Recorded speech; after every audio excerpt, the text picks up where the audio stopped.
Money यानी पैसा एक बहुत ही इंपॉर्टेंट चीज है जो हम लोग एवरीडे लाइफ में यूज करते हैं। एंड यूपीएससी के लिए भी ये इंपॉर्टेंट है क्योंकि यूपीएससी ने भी पास्ट 5 इयर्स में 5-6 क्वेश्चन मनी और उसके फॉर्म्स ऑफ मनी के अराउंड पूछ लिए। तो आज इस वीडियो में हम ये मनी का कॉन्सेप्ट समझेंगे और साथ में ये भी समझेंगे what are different forms of money. यानी कमोडिटी मनी क्या होता है, फिएट मनी क्या होता है, आपका जो डिजिटल रुपी है, जो सेंट्रल बैंक डिजिटल करेंसी, जो ई रुपी जो आरबीआई ने लॉन्च किया वो क्या है और कैसे वो डिफरेंट है आपके नॉर्मल फिजिकल करेंसी से। तो ये सारी चीज आज इस वीडियो में हम समझेंगे।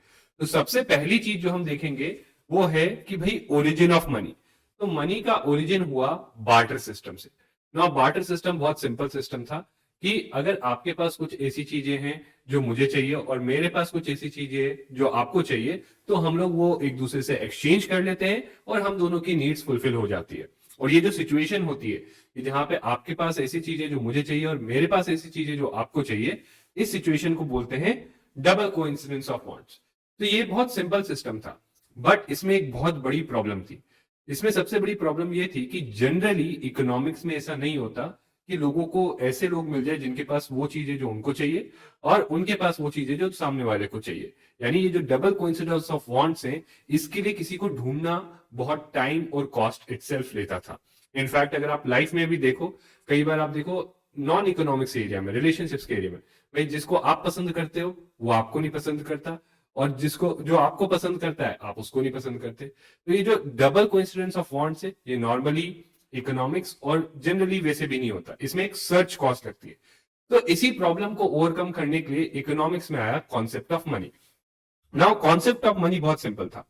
मनी एक इंटरमीडिएट गुड क्रिएट करे, यानी जो मुझे चाहिए या जो आपको चाहिए वो डिफरेंट हो सकता है, बट एक इंटरमीडिएट गुड हम क्रिएट करते हैं नोन एज मनी।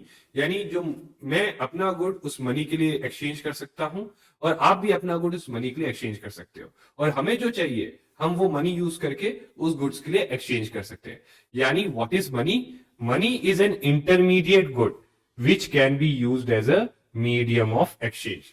तो मनी ने जो प्रॉब्लम थी, double coincidence of fonts generally नहीं होता है, उसको लोगों को ऐसे ढूंढने में इशू आता है, इस प्रॉब्लम को एलिमिनेट कर दिया और ट्रांजैक्शंस बहुत इजी बना दी। तो money was a intermediate good जो आप एक मीडियम ऑफ एक्सचेंज की तरह यूज कर सकते थे। यानी money can be used to exchange for any goods and services. But ये तो मेन फंक्शन था मनी का, इसके साथ साथ और भी फंक्शंस थे मनी के। दूसरा इंपॉर्टेंट फंक्शन था कि money is unit of account. Now अब ये समझो, बार्टर सिस्टम में मान लो मुझे राइस चाहिए, आपको वीट चाहिए, बट इतना केजी राइस कितने केजी वीट के बराबर है? There is no standardisation. तो ये स्टैंडर्डाइजेशन कैसे लाया जाए वैल्यू का, कि कितना केजी राइस कितने केजी वीट के बराबर है, या राइस की कितनी वैल्यू है, वीट की कितनी वैल्यू है। तो वो स्टैंडर्डाइजेशन के लिए सारे गुड्स या सर्विसेज की वैल्यू जो है हम लोग मनी के टर्म्स में डिपिक्ट करते हैं कि से rice is 50 rupees per KG, से wheat is 25 rupees per KG, यानी 1 KG rice is equal to 2 KG wheat। ठीक है, तो इस तरीके से money also serves as a unit of account. ये चीजों की वैल्यू को मेजर करने और स्टैंडर्डाइज करने में बहुत इंपॉर्टेंट रोल प्ले करता है। और इसीलिए जब जीडीपी की हम डेफिनेशन देखते हैं उसमें बोलते हैं मनी वैल्यू। अब अगला इंपॉर्टेंट चीज है कि money also acts as store of value. यानी ये इसका मतलब ये है कि से मेरे पास 1000 किलो वीट पड़ा है, बट कब तक मैं उसे संभाल के रख सकता हूँ? राइट, कभी ना कभी तो खराब हो जाएगा। बट अगर वो 1000 किलो वीट में मनी में चेंज कर लूं, राइट, रुपीज में चेंज करके अपने बैंक में डिपॉजिट कर दूं, तो मैं उसे बहुत समय तक जो है स्टोर कर सकता हूं और जब जो चाहिए उसके लिए खर्चा कर सकता हूं। तो ये हो गया तीसरा फंक्शन। और चौथा फंक्शन है कि money is a standard for deferred payment. यानी आज के डेट में आप देखते हो लोग हाउसिंग लोन लेते हैं, लोग कार लोन लेते हैं और कार या घर ऐसी चीजें खरीदते हैं जिनके लिए उनके पास अभी पूरा पैसा नहीं है। और ये क्यों कर पाते हैं? क्योंकि वो लोन लेते हैं बैंक से और बैंक को वो लोन डिफर्ड यानी बाद में चुकाते हैं। तो ये डिफर्ड पेमेंट क्यों कर पा रहे हैं? क्योंकि money acts as a standard for these deferred payment. क्योंकि आप मनी लेते हो लोन में बैंक से और उस पर इंटरेस्ट देते हो फ्यूचर में और पूरा रिपे करते हो। तो ये this happens because of money. तो ये 4 इंपॉर्टेंट फंक्शंस मनी प्ले करता है। अब देखो, मैंने कहा money is an intermediate good, but what should be this intermediate good? ये इंटरमीडिएट गुड क्या होना चाहिए? तो शुरुआत में ये इंटरमीडिएट गुड जो था वो एक हमने कमोडिटी ली। कमोडिटी यानी कोई भी गुड जो जनरली नॉर्मली यूज होता है और जिसकी वैल्यू है, राइट। विच इज वैल्यूएबल और नॉर्मली बहुत ज्यादा यूज होता है, जैसे काउस। सो वैदिक पीरियड में काउस को यूज किया जाता था as a measure of wealth and for exchanging goods and services. Similarly salt, you would be surprised to know, ancient Rome में, अर्ली एंशिएंट रोम में सोल्जर्स की सैलरी सॉल्ट के फॉर्म में दी जाती थी और वहीं से वर्ड आपका सैलरी ओरिजिनेट हुआ। इसी तरीके से और भी कोई कमोडिटी या गुड जो बहुत ज्यादा यूज होता है, जिसकी वैल्यू और जो एक्सेप्टेबल है, उसको जो है हम कमोडिटी फॉर्म में मनी की तरह एज एन इंटरमीडिएट गुड बाकी सारे गुड से एक्सचेंज करने के लिए यूज करने लगे। बट यहाँ पे एक प्रॉब्लम थी, अगर आप काउ यूज कर रहे हो, सो अगेन एक तो स्टैंडर्डाइज नहीं है, दूसरा it's not divisible, right. Half a cow payment कैसे करोगे? कोई चीज जो है, मतलब या तो आप 1 काउ में पेमेंट कर सकते हो, 2 काउ में, बट 1.5 काउ ऐसे तो नहीं कर सकते, राइट। सेम सॉल्ट में ये प्रॉब्लम थी कि भाई you can not store it for long. So therefore commodity money में अगला आपका है मेटलिक कॉइन्स। नाउ ये भी बहुत इंपॉर्टेंट टॉपिक है यूपीएससी के लिए। यहाँ पे यूपीएससी ने मेटलिक कॉइन्स के अराउंड बार बार क्वेश्चंस पूछे हैं, ठीक है। So I will make a separate video on different metallic coins. So metallic coins की बात करें, सो यहाँ पे जो हम कमोडिटी यूज किया, जैसे ये सिल्वर के पंचमार्क कॉइन्स थे, ये आपके महाजनपद पीरियड के और मौर्यन पीरियड में यूज होते थे। गुप्ता पीरियड में गोल्ड कॉइन्स यूज होते थे। मिडिवल पीरियड में शेरशाह सूरी के रीन के अंदर रुपया जो which was a coin that was launched, again ये सिल्वर का था। तो ये जो कमोडिटीज है, गोल्ड, सिल्वर, इनके जो कॉइन्स है, यहाँ पे आप देखो, या अर्लियर काऊ वगैरह ये भी देखते हो, इन सारी कमोडिटी की खुद की वैल्यू थी, राइट। तो अभी तक जो कमोडिटी मनी की हम बात करते हैं, वहां कमोडिटी की खुद की वैल्यू थी और वो कमोडिटी ही यूज की जा रही थी। बट यहाँ पे एक प्रॉब्लम थी कि जैसे जैसे इकोनॉमी ग्रो करेगी, जैसे जैसे नंबर ऑफ ट्रांजैक्शंस बढ़ेगी, यू नो, इकोनॉमी में gold coins are, gold is limited, silver is limited, या दूसरी commodities are limited. So therefore came representative money. और एक और इशू था कि कमोडिटीज को लंबे डिस्टेंस पे ले जाना, राइट, थेफ्ट का जो है डर था, तो इसीलिए आया रिप्रेजेंटेटिव मनी। यानी instead of using commodity itself, instead of using the physical commodity itself, हम लोग यूज करेंगे एक पेपर। जैसे ये यूएस में यूज होता था गोल्ड सर्टिफिकेट, तो एक कागज का टुकड़ा था जिसपे लिखा होता है कि ये जो कागज का टुकड़ा है, ये this is backed by gold. जैसे for example this gold certificate was backed by 1 gold coin, ठीक है। So this was freely convertible into gold coins. यानी आप ये गोल्ड सर्टिफिकेट लो, आपका वेल्थ जो है, तो जितनी वैल्यू का गोल्ड सर्टिफिकेट पे लिखा हुआ है कि इससे बैक्ड है, उतना गोल्ड आप कभी भी चाहे तब जाके जो है यूएस के फेडरल रिजर्व बैंक से ले सकते हैं। तो इस तरीके से आपका रिप्रेजेंटेटिव मनी आ गया, जहां पे commodity itself was not being used for transactions, right?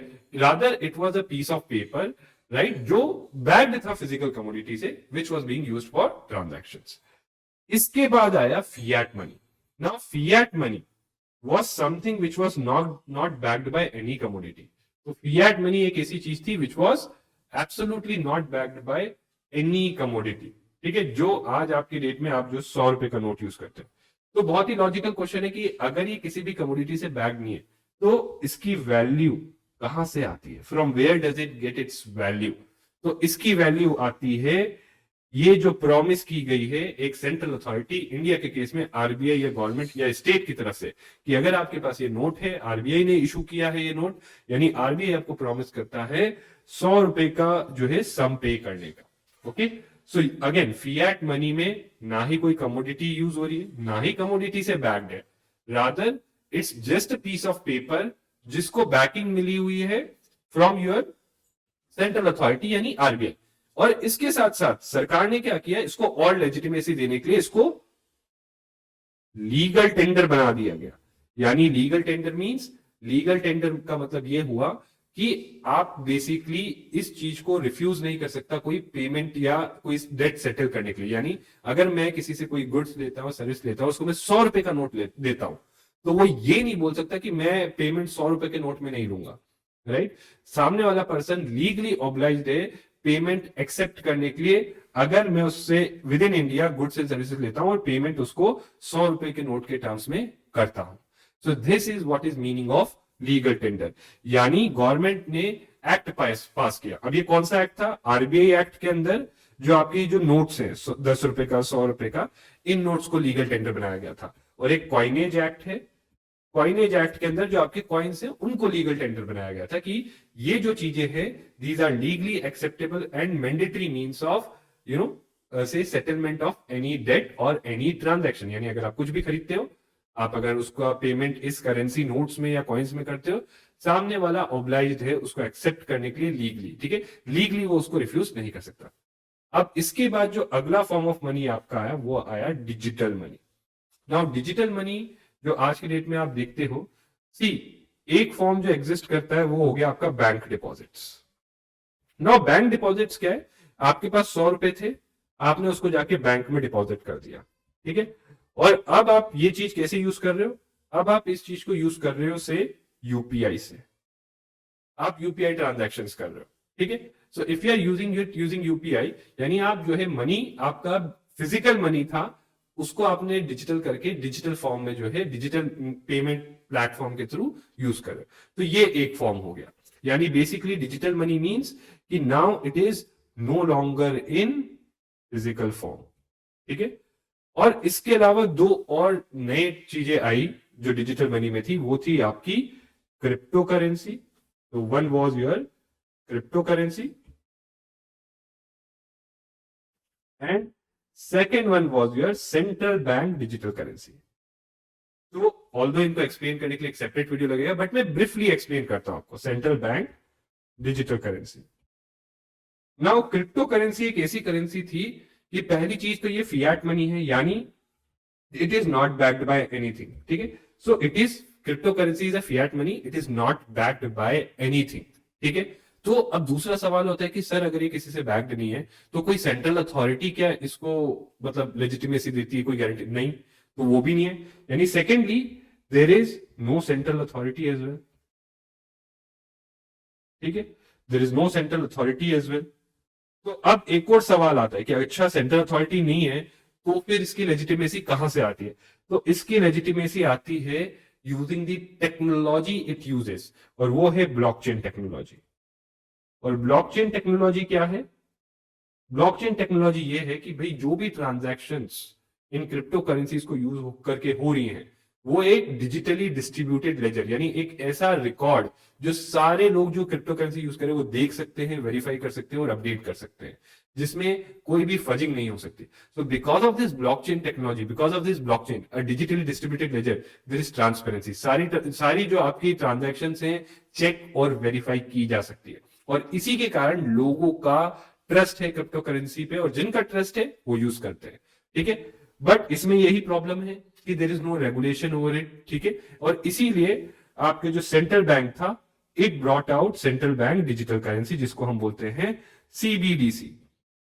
अब ये क्या है, it is nothing but digital money, यानी जैसे बैंक डिपॉजिट्स क्या था, आपका फिजिकल मनी डिजिटल फॉर्म में कन्वर्ट किया गया था, राइट, और ultimately bank deposit is liability of RBI, but CBDC it's digital money. इसका सिंबल ये है जो फॉर एग्जांपल जो आरबीआई ने इशू किया है और ज्यादातर कंट्रीज यूज करें, तो पहली चीज it is issued by RBI like physical currency, दूसरी चीज it is legal tender, so under law digital money is legal tender like your physical currency, तीसरी चीज it is also a Fiat money, ठीक है, चौथी चीज इसमें भी जो है आरबीआई की गारंटी है। ना प्रैक्टिकली डिजिटल मनी आप अगर आज आपको लेना है, मान लो आप कैसे लोगे, तो आरबीआई पायलट प्रोजेक्ट चला है 13 बैंक्स के साथ, 13 बैंक्स के आप जा सकते हो, जैसे एसबीआई है, आप उनसे बोलो वो आपका इसका एक वॉलेट क्रिएट करेंगे, आप उस वॉलेट में जो है अपने पास जो पैसा है उसको डिजिटल फॉर्म में कन्वर्ट करा सकते हो, और then you can start using it, और जैसे आप किसी को कोई भी ट्रांजेक्शन के 100 रुपए का नोट देते हो उसी तरीके से आप उसको यूज कर सकते हो। Although to explain it, हम लोग एक detailed video definitely I will come out with a detailed video on CBDC, क्योंकि यूपीएससी ने 2 बार इस पे क्वेश्चन पूछा है, but this was overall how the money has evolved. Now एक लास्ट चीज कि आप अपनी अंडरस्टैंडिंग टेस्ट कर सकते हो यहाँ पे, you can pause and see this question and try to attempt it, answer please comments में दीजिए। एंड लास्टली अगर आपको ये वीडियो अच्छा लगा, ठीक है, and if you want to connect with me, so I have a telegram group जो मैंने अभी specifically prelims 2025 के लिए बनाया है, तो वहां पे I am sharing these resources and all for students to help them prepare for prelims. तो अगर आपको कनेक्ट करना है तो आप वो टेलीग्राम ग्रुप या फिर व्हाट्सएप जो है चैनल है, या मेरे को इंस्टाग्राम पे भी आप फॉलो कर सकते हो, ये सारे लिंक्स आपके डिस्क्रिप्शन में दिए। और अगर आपको ये वीडियो यूजफुल या हेल्पफुल लगा तो do like and share this video with your friends. So thank you very much and see you again.